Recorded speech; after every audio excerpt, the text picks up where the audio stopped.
Since the beginning of 2022, I've been traveling all around Southeast Asia. And let's be real, Southeast Asia is super affordable, it's super cheap, and it's a budget traveler's paradise. But what better way is there than to travel Southeast Asia, not for cheap, but for free?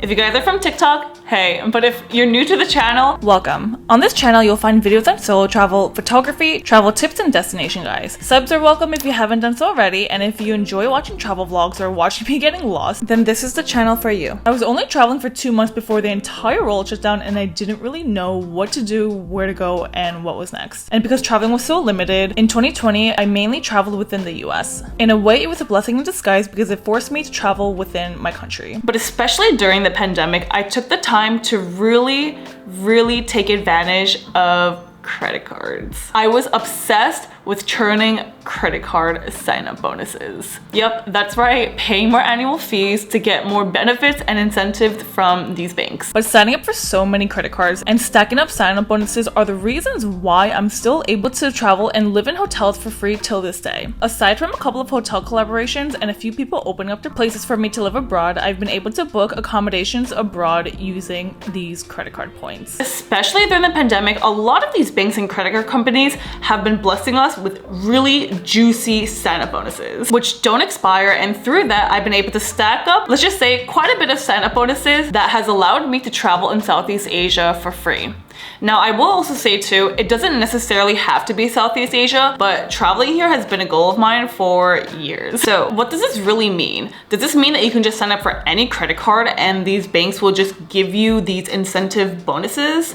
No. With many banks such as Chase, American Express, Bank of America, they will incentivize you with a sign-up bonus once you reach a minimum spend requirement. So these minimum spend requirements really depends on the bank and the card. The minimum spend requirements typically range anywhere between $500 to $5,000, usually within 3 months of opening the card. And from there, you can expect to potentially earn anywhere between $1,200 to $1,500 worth in points. But it's also not like you can sign up for any credit card either. You need to make sure that you have a good credit score. You want to make sure that you have a good relationship with banks, or if you don't have a relationship with a bank that you're trying to sign up a credit card for, that it's important that you have good credit history. There is also a misconception that the more credit cards you have, that the worse your credit score will be. I have never had more credit cards in my life, and my credit score has never been higher. But chasing sign-up bonuses also means having more credit cards, which also means paying more annual fees, which also means being up to date with all the benefits, which can be time consuming, yes, but if you're here to maximize all the benefits, is it really worth paying the annual fee or not? And if you're really keeping up to date and taking advantage of all of the benefits and the credit card multipliers, which range from anywhere between 2 to 10% depending on the category, then you will make up your annual fee in no time. For example, these credit card multipliers can be earning 2 times more on gas, or 4 times more points on food, or 10 times more points on Lyft. It really just depends on your needs and your wants at that specific time. So if you're looking to save money on food and you're trying to find a credit card that'll give you the most points for groceries, or maybe eating out at restaurants, maybe the Amex Gold is a good card for you. Or if you're planning on traveling internationally for a month at a time, then maybe the Chase Sapphire Preferred is a better card for you with no foreign transaction fees. But again, it really just depends on your needs and your wants, and if you're willing to pay the annual fees. So if you're watching this video because you're interested in learning how to travel for free, or you're just looking to maximize credit card benefits, or you're just bored and you need a new hobby, or you might be entirely new to the credit card game and you don't know where to start, here are my 6 tips on where you can start maximizing credit card sign-up bonuses. So the first thing that you want to do is that if you have no credit cards whatsoever, is to ask your bank if they have credit cards that might be good fit for you. If you have no credit cards at all, but you have a checkings account, I would actually make an appointment and go to your bank and ask them what might be the best option for you and if you're eligible to sign up for a credit card. That's actually exactly what I did in college. One day during school, I realized I didn't have a credit card and I only had a debit card, and I've only been spending with my debit card. So I just walked up to the closest Bank of America and I asked them if I'm able to sign up for a credit card, and just my luck, on that day, I opened up my very first credit card, and till this day, I will never close this card because it is my longest standing credit card, so thank you, Bank of America. But until you're ready and you've done your research and your bank approves that you might potentially be eligible to sign up for a credit card, I would just wait until you get your results in order to sign up with them. Because if you do apply for a credit card and you get rejected, it does affect your credit score. The second tip is that whether you have 1 or 3 credit cards, the goal is to chase the sign-up bonuses. But what I've also seen is that with certain credit cards like the Amex Platinum card, they give you juicy sign-up bonus, but it's not the best everyday card. Since the beginning of 2022, I've been traveling with 5 international credit cards with no foreign transaction fees. But if I also told you how many credit cards I had back at home, maybe I just shouldn't. But the credit cards that I have been traveling with also are from different banks. Across all of my credit cards, both personal and business credit cards, they diversify from Bank of America, Chase, American Express, and Citi. And I'm not here to brag that I have so many credit cards, but my point is that credit diversification is very important. Because as long as you're paying your bills on time and you're spending responsibly, it shows banks that you're a trustworthy person, and it also helps improve credit score. Leading me to my next point is to spend responsibly. So before you actually sign up for the credit card, you're probably thinking, what on earth am I gonna spend $3,000 on in the next 3 months? Well, it depends on your lifestyle and how much you spend on a daily basis.